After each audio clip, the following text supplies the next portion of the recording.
চুপ বেলুন কিনে দিব, আর একটু বড় হলে বিয়া দিয়ে দিব। করিস কক কক, করিস না কক কক, ও করিস কক কক, করিস না কক কক। আমাকে ভুলাস না,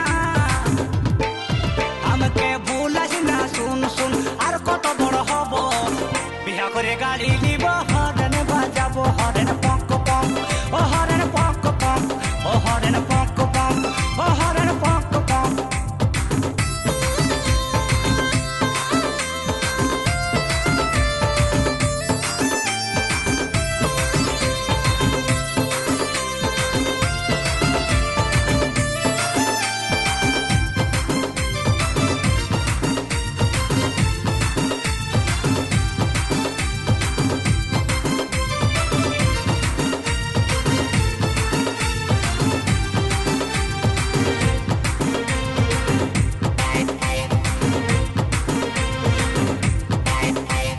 নুনু আমাদের ভালো ছিল, নাই কো লেখা নাই ঝামেলা, খাওয়া দাওয়া নাই কো জ্বালা, বেলুন নিয়ে করে খেলা। ভালো ছেলে বলে বলে ঝাওয়া পড়ে গেল,